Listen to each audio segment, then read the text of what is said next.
Welcome back to the channel, guys. It's been a minute since I've been on the channel doing anything. I want to give a huge thanks to all of our new subscribers. Everybody that's been tuning in and watching us, I want to give a huge thank you to every single one of you guys. It's awesome that you guys are filling in to watch our shenanigans and everything and what we're about. Again, I want to say huge thanks to that.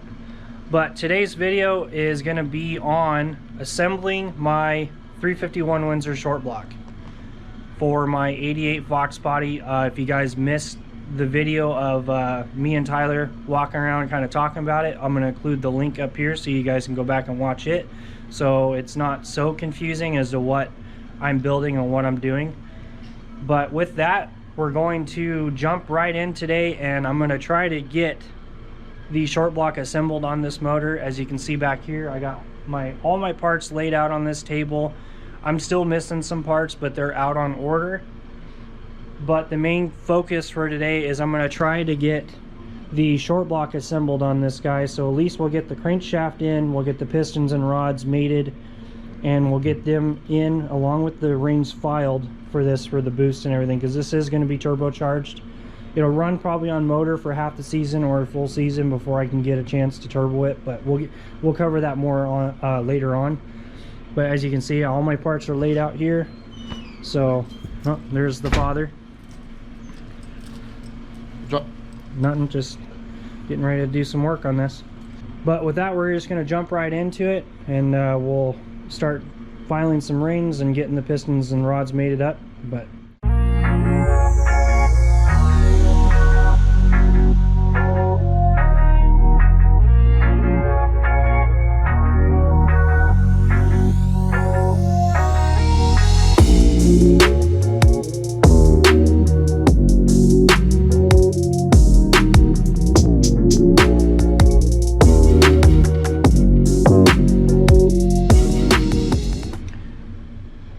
okay, so I got all the C-clips in on one side of every piston. Now it's time to lube up the wrist pins, install the rods on them, and then install the other side.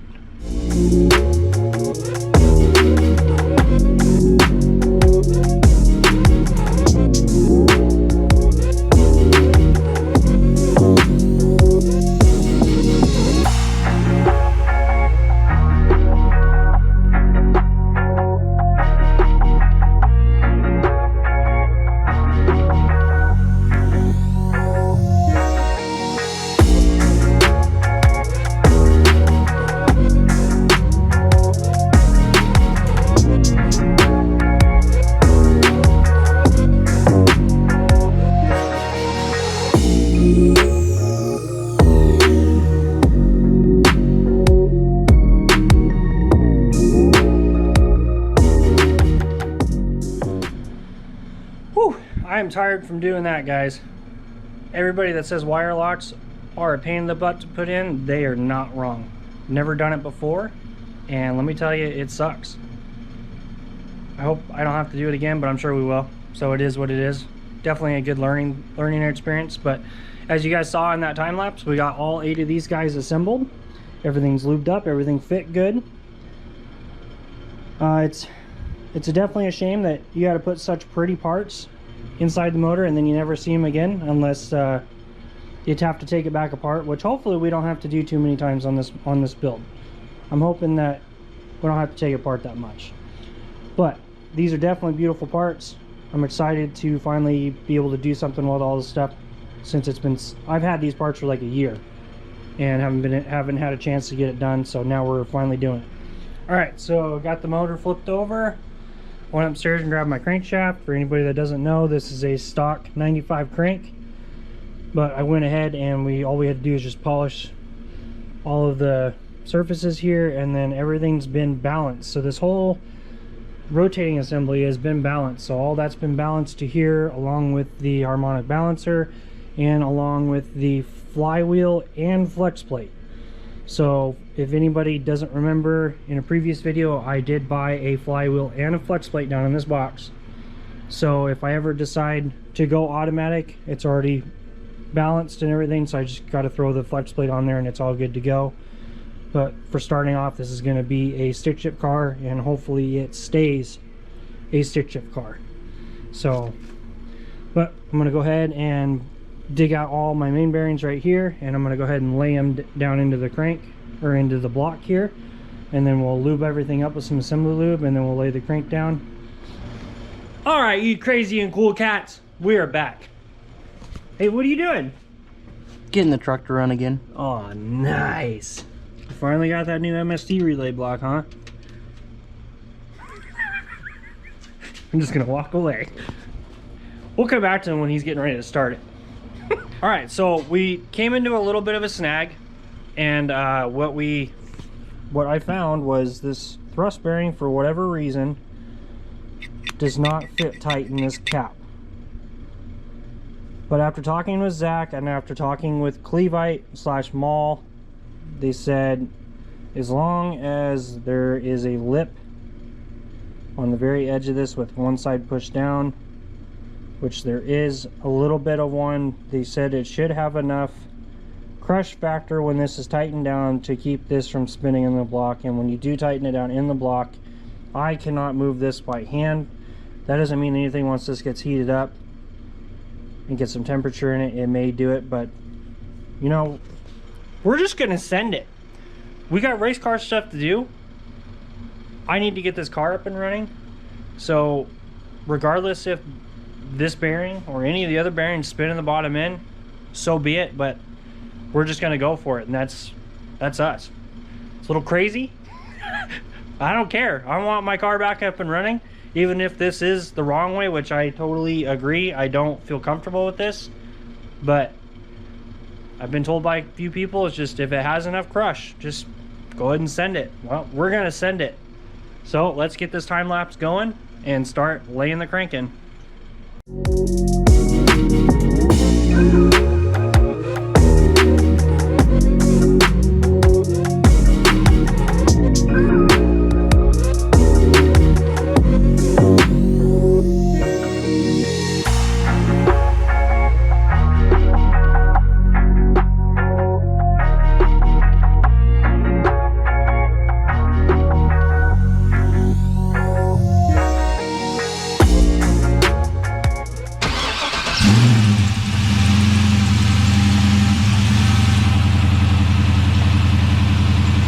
Ran in probably 2 months. Fires right up.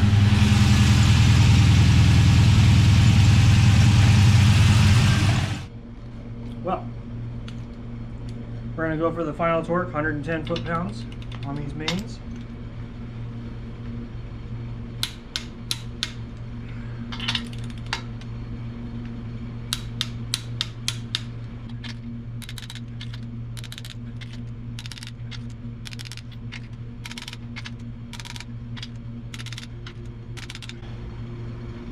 And you know what? Just because I'm thinking ballsy, I'm going to tighten even more because I don't want these bearings to spin. Do not do this. What are we thinking? 20 weight? 30 weight? 125. Again, don't do this.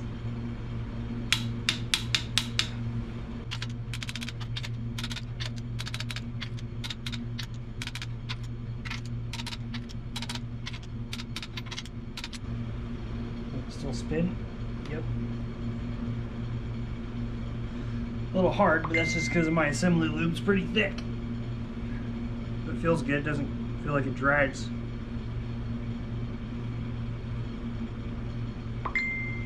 Full send?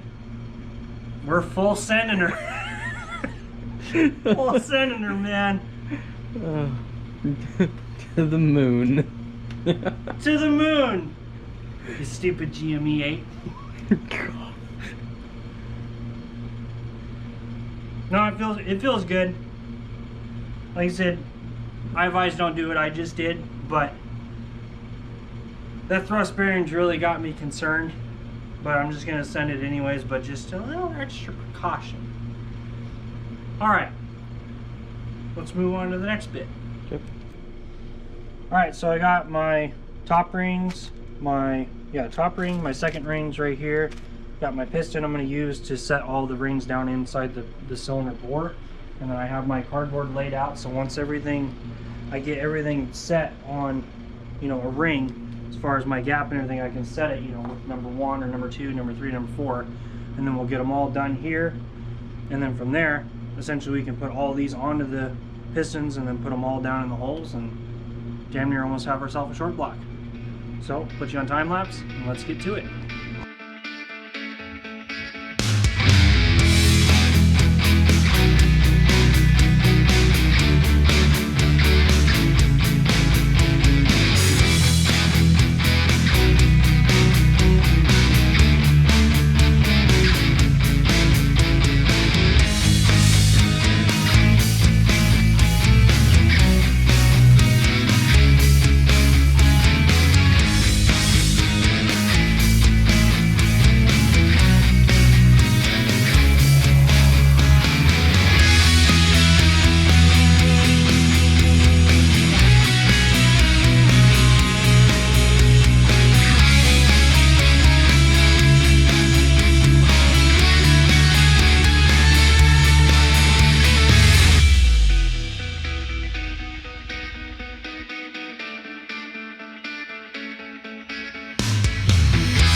Okay, so the camera died during the time lapse, but that's okay. I don't want to bore you guys too much because, I mean, we are going to jump right into one more time lapse. I'm ready. I got all the rings filed over here, all numbered, ready to go onto the pistons. So what I'm going to do is I'm going to go ahead and get all the rings put on the pistons one by one, and we're just going to go ahead and start putting these suckers down in their home. Using my fancy little Summit piston ring compressor deal. Pretty trick. I use this today at work on my buddy's motor. These things are sweet. For 20 bucks, pick yourself up one. No, this is not paid promotion. I just really like it.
Alright, so after all that madness on that time lapse and my screw up, so didn't film it just because I wanted to get it fixed. I ended up actually putting 4 of the rods on backwards, so when we went to assemble the last one and spin it over, the motor would not turn over at all. Well, little did I know, never dealt with H-beam rods. There's a chamfered side on small block Ford, and I didn't put the chamfered side to the correct side on half the motor, so I ended up having to take 4 of the pistons back out, turn the rods around, and put them back together. Well, now as you can see, everything is back together, torqued. Everything spins over super nice and smooth. Looks awesome. I'm getting pumped now, like getting super pumped that we're actually finally making some progress. Oh yeah, Say hello, Isaac. Say hello to YouTube. Hello, YouTube. Isaac's here just hanging out with me, talking with me while I've been working on this and everything. So, but we're making some heavy progress. I sure hope you guys enjoyed this video. I know there was a lot of time lapse in it, so hopefully you guys enjoyed it. But I am going to catch you guys next time in the next video. Hopefully we're going to be working on maybe some more Hemi stuff, or maybe some S15 stuff, who knows. But with that, thank you guys for watching. We'll see you later.